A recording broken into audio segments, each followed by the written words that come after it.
अस्सलाम वालेकुम रहमतुल्लाहि व बरकातुहू। नाज़रीन किराम, आप देख रहे हैं UNN 24 न्यूज। आपका खैर मकदम है। मैं हूं सोहेल खान। देखते हैं आज की अहम खबरें। अगर अब तक आपने हमारे चैनल को सब्सक्राइब नहीं किया है तो YouTube पर चैनल को सब्सक्राइब करें, लाइक शेयर कमेंट्स करें और फेसबुक पर भी हमारे आईडी को फॉलो कीजिए। चीफ मिनिस्टर रेवंत रेड्डी और बीजेपी में खुफिया साजबाज आश्कार। रियासती हुकूमत RSS के एजेंडे पर कारबंद। कांग्रेस कायदीन सिर्फ BRS को निशाना बनाने में मसरूफ। अवाम की भलाई और रियासत की तरक्की बिल्कुलिया तौर पर नज़रअंदाज। हर मामले में दरोग गोई। कलवा कुंटला खानदान आईनी इक़दार का पासदार। अवाम के लिए जद्दोजहद का अज़्म मुसम्मिम। के कविता की प्रेस कॉन्फ्रेंस। रुकन कानून साज काउंसिल BRS कलवा कुंटला कविता ने रियासती हुकूमत, चीफ मिनिस्टर रेवंत रेड्डी और बीजेपी के दरमियान खुफिया साजबाज पर शदीद तनकीद की। इन्होंने कहा कि वज़ीर आला रेवंत रेड्डी वज़ीर आज़म नरेंद्र मोदी की हिदायत पर काम कर रहे हैं और RSS के एजेंडे को आगे बढ़ा रहे हैं। वो तेलंगाना भवन में प्रेस कॉन्फ्रेंस से खिताब कर रही थी।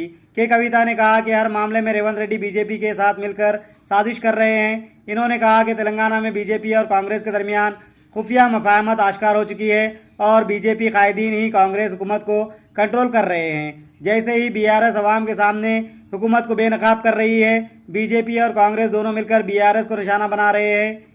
साबिक रुकन पार्लियामान निज़ामाबाद कविता ने कहा कि वज़ीर आला रेवंत रेड्डी ने वज़ीर आज़म नरेंद्र मोदी से मुलाकात के बाद ऐलान किया कि वो KCR और KTR के खिलाफ मुकदमा दर्ज कराएंगे। ये इस बात का सबूत है कि वज़ीर आला को तेलंगाना के अवाम या तरक्की की कोई परवाह नहीं। वो सिर्फ BRS और कलवा कुंडला ख़ानदान को निशाना बनाने में मसरूफ़ है। इन्होंने कहा कि हमारा ख़ानदान हमेशा आइनी रिवायत और इक़दार का पाबंद रहा है।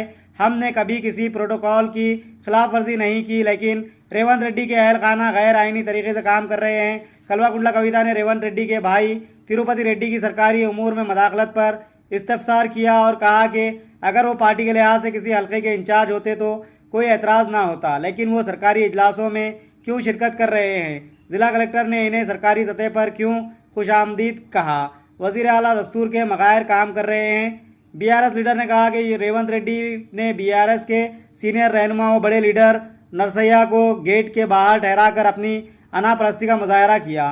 तेलंगाना के अवाम के लिए ढाल बनने वाले KCR के ख़ानदान और BRS पार्टी को निशाना बनाना रेवंत रेड्डी की बदनीयती को जाहिर करता है।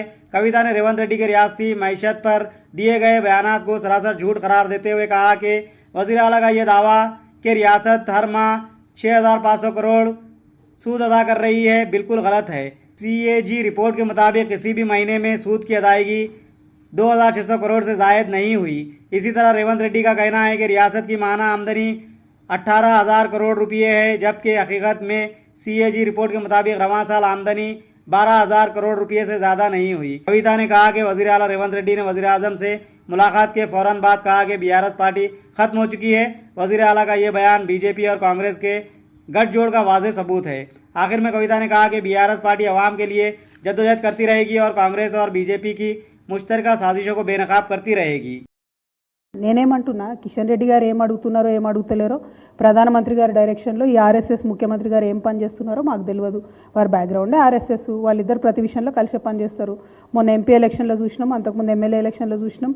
మొదటి నుంచి ఇప్పటి వరకు ఈ రాష్ట్రంలో బీజేపీ వాళ్ళే ఈ కాంగ్రెస్ ప్రభుత్వాన్ని దగ్గరుండి కాపాడుతున్నారు. మేము ఏదైనా తీవ్రమైనటువంటి విమర్శ తేవడమో ప్రజల ముందుకు ఒక వాస్తవాన్ని బయటపెట్టడం చేయగానే ఎవరు వచ్చి మమ్మల్ని క్రిటిసైజ్ చేస్తారు? ఫస్ట్ రఘునందన్ రావు గారు, బండి సంజయ్ గారు వచ్చి మమ్మల్ని తిడుతుంటారు. అంటే వాళ్ళని ఏదో తిట్టినట్టుగా ముఖ్యమంత్రి గారిని డిఫెండ్ చేసుకుంటా. Partnership is between BJP and Congress brother. అది ఎస్టాబ్లిష్డ్ ఫ్యాక్ట్ ఈ రాష్ట్రంలో. దేశం మొత్తం లేని జరిగినా కూడా ఇక్కడ మాత్రం వాళ్ళిద్దరు కలిసే ఉంటారు. ఇక్కడ మాత్రం అన్ని వాళ్ళు అనుకునే పనులు చేస్తారు, అనుకునే విమర్శలు చేస్తారు. ఎప్పుడు ఎవరు పాత్రను ప్రవేశపెట్టాలనో వారికి తెలుసు, అట్లా ప్రవేశపెట్టుకుంటూ చేస్తున్నారు. సో కాంబినేషన్ పార్ట్నర్షిప్ ఏదన్నా ఉంది ఈ రాష్ట్రంలో అంటే that is between BJP and Congress. ఇంకొక దారుణమైన విషయం ఏంటంటే ఆదాయం పడిపోవడంలో ప్రధానమైనటువంటి కారణం ఇవాళ హైడ్రా. ఎందుకు ఈ మాట చెప్తా ఉన్నా అంటే నేను సాధికారికంగా చెప్పగలుగుతా ఉన్నా.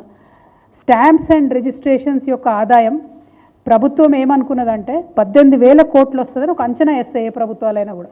ప్రభుత్వం అఫీషియల్గా వేసినటువంటి అంచనా 18,000 కోట్లు. కానీ వీళ్ళు హైడ్రా పేరుతోని సృష్టిస్తున్నటువంటి విధ్వంసంతో ఆ ఆదాయం పడిపోయింది. 5,800 కోట్లకు ఆదాయం పడిపోయింది.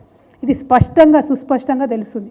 అయినా కూడా అరాచక మాపకుండా నిన్న మొన్న కూడా మలక్పేటలో పోయి మళ్ళీ ఇల్లు ఊలగొట్టిండ్రు. హైదరాబాద్ యొక్క బ్రాండ్ ఇమేజ్ని సర్వనాశనం చేసేటటువంటి ప్రయత్నం చేస్తుంది కాంగ్రెస్ సర్కార్ తప్పితే పెంచేటటువంటి ప్రయత్నం చేస్తలేదు. కాగులో ఉన్నటువంటి వాస్తవాలు ఇవి, నా స్టోరీస్ కాదు, నా కథలు కాదు.